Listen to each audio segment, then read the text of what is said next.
Gentlemen, Mike here, and here's a little tool I picked up. I've always wanted to try one of these. This is an electronic edge finder made by Borite. It's made in the USA, supposedly.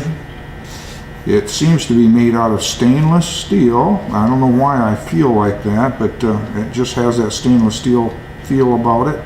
But I've always wanted to use one of these. Doc 0455 on the tube made his own, very similar to this. Seems to work awesome. He uses it a lot, but I've always wondered about the accuracy of these, and I want to try a little test today, and I want to compare the edge finding using this versus using an indicator, which I consider to be kind of the last word in edge finding. I think it's one of the most accurate ways you can find an edge. And so we're going to set this up on the mill, and we're going to find an edge using this. We'll set our 0 on our readout, our DRO, and then we'll pick up the edge with a indicator, and we'll compare the two readings, and we'll see how accurate this is. Now, using this method, this electronic edge finder method, really it's got a lot to do with how well this is made, the concentricity of this little 200 thousandths column here compared to the shank, and of course, you know, the run out on your mill spindle also plays into this thing, and how clean the workpiece is and so forth. So anyway, we'll use this, compare it to the indicator, and we'll see what the difference is, and then I will let you know. Also, I also wanted to show you, when you touch your edge on your workpiece, you get a visual light signal out of these holes. There is a light bulb in here and a battery, and if I short this out, I can show you. It's not the brightest, but I think it's adequate. Okay, somehow here, let me short through these holes and I'll show you the signal. There it is. So I don't know if you can see that, but when you touch your edge, just as you touch it, you should see that light signal out of these portholes. So now over to the mill, and we'll give it a test. So we'll pick up this back edge on my vice jaw here. And I do have my spindle sticking out quite a ways. To be a fair test, you would have to have the spindle sticking out the same distance when using the electronic finder to when you use the indicator as a comparison, but we're not going to worry about that for this test. Also, I didn't mention another thing that enters into this method here is how precision your collets are, and coupled with the run out on your mill spindle and the cleanliness of the inside of your surface where the collets contact, it all plays into it. So, but this is just normal working circumstances. I haven't taken any pains to clean anything or do any further checking. So without further ado, we'll go ahead and find this edge using this edge finder here. Okay, so I've got my digital readout on. You can't see it, but I can. And we'll just come over and touch this edge, and we should see a light.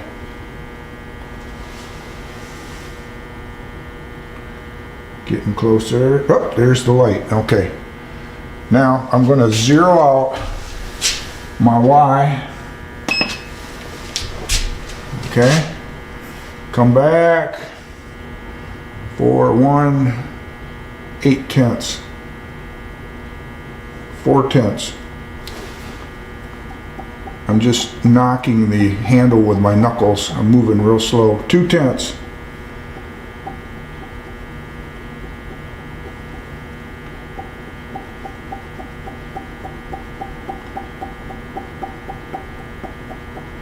Zero, and the light come on. So that's pretty good right there. So we're going to call that 0 on the electronic edge finder. Now we're going to put our indicator in there and we'll check it with that.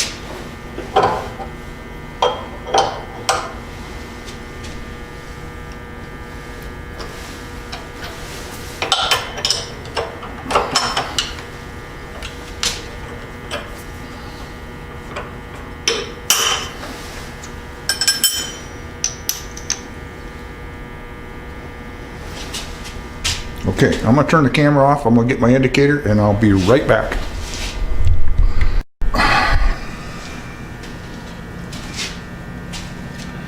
So now I've compensated by 100 thousandths to get to my center of my jaw.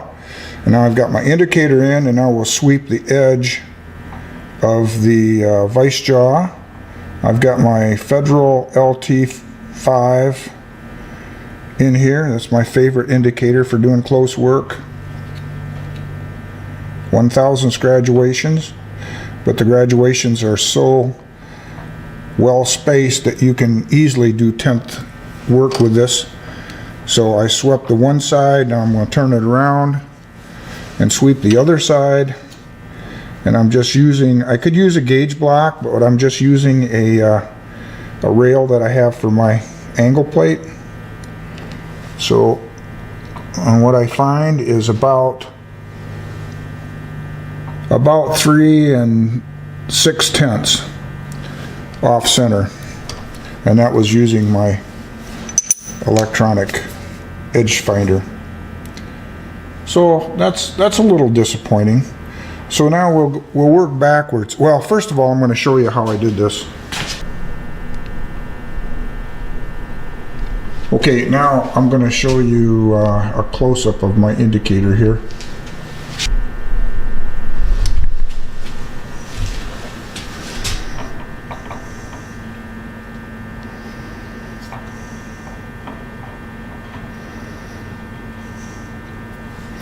So there's,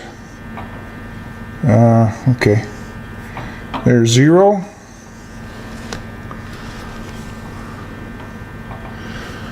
Now I'm going to turn it around, put my rail in there, and that's where I'm finding about 3 6/10 off center. Okay, now we're going to go in reverse. Now we're going to set it as close to 0 as we can with the indicator, and then we'll go back and check it with the edge finder. So now to do that, I find about half of the error, which is about there. You know, I'm not happy with that. Let me go redo this. Okay, we'll try this again. Now this time I'm using a gauge block. Okay.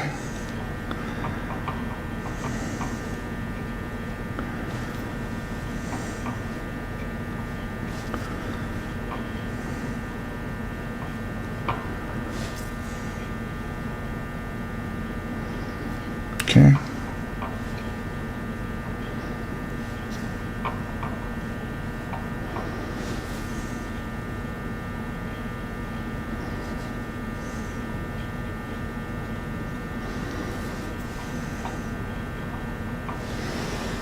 All right, now up we go, turn it around.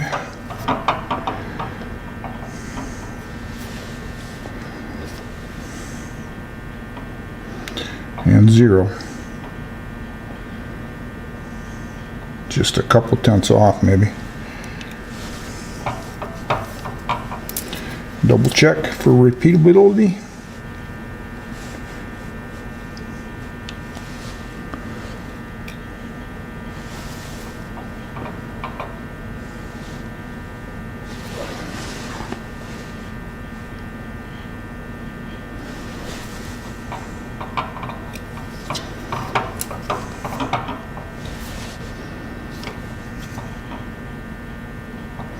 Trying to get this dialed in about as close as I can. Now there's within a tenth or so. So I'm going to 0 my dial.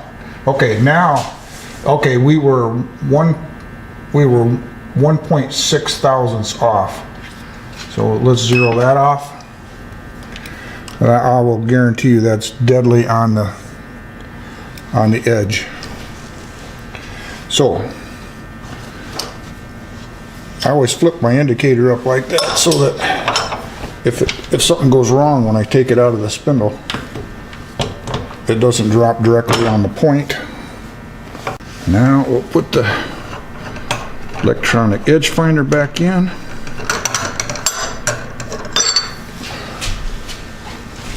I need to get my 1/2 inch collet.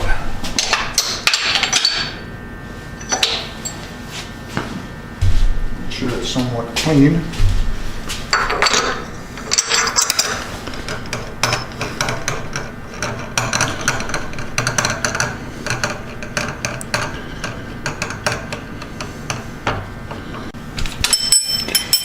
Now,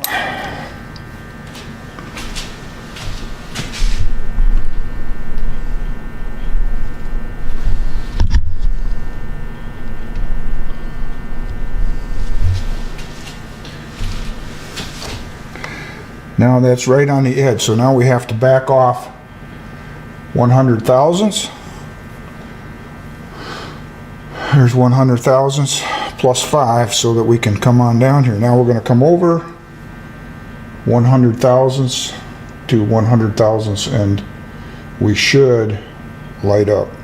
There it goes. Here's what I found out. The difference between indicated and edge finding is in the run out of my spindle and any accumulated air throughout the spindle bearings and the collets and so forth. Because you see the light is on here, I can just very lightly touch this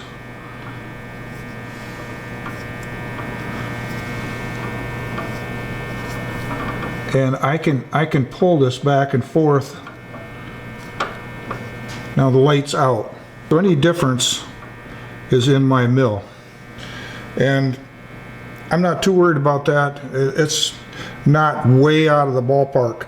I mean, let's face it, guys, this is real life here. I mean, how many people have brand new Bridgeports?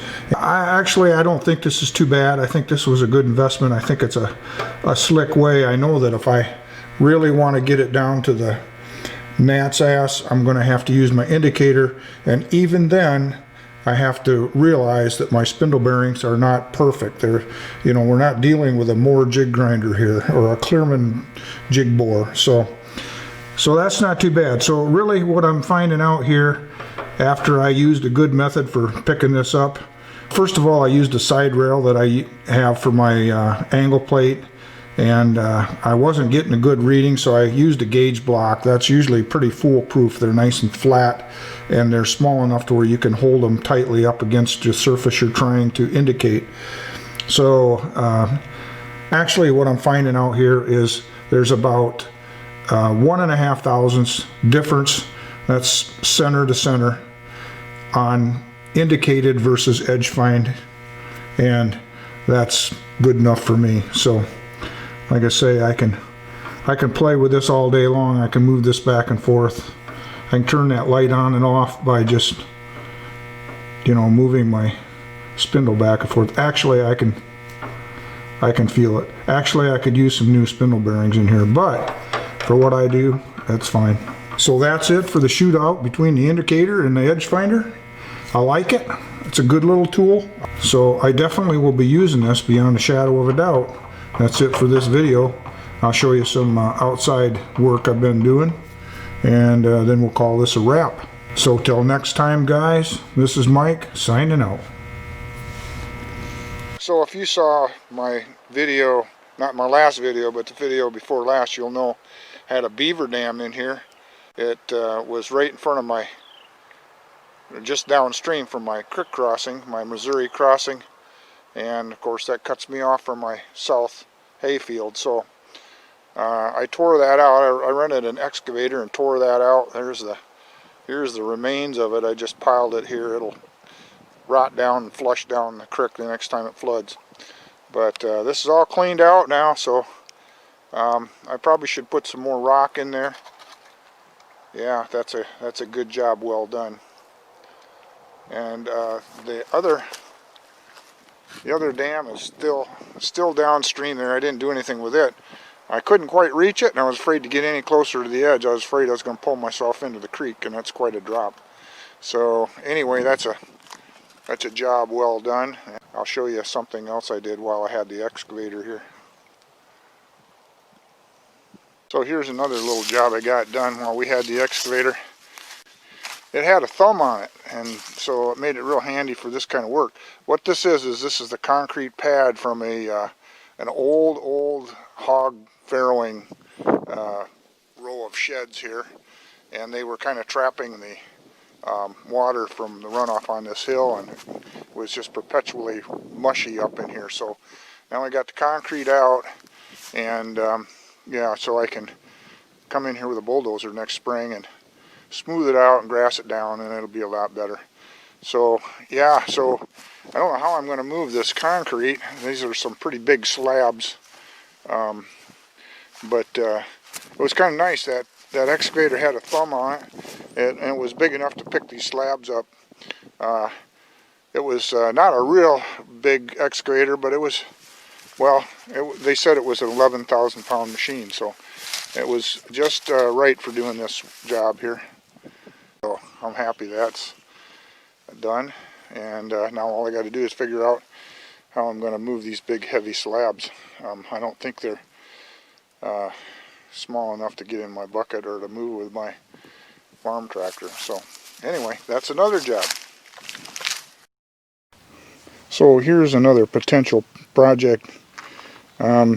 This is a beaver trap, and these are commercially sold for in the neighborhood of about $600. And so this fella inquired as to whether I could make him a couple of these. So I don't know, somehow I'm just not getting into this one. And so yeah, here's what it kind of looks like, if you can see. Yeah.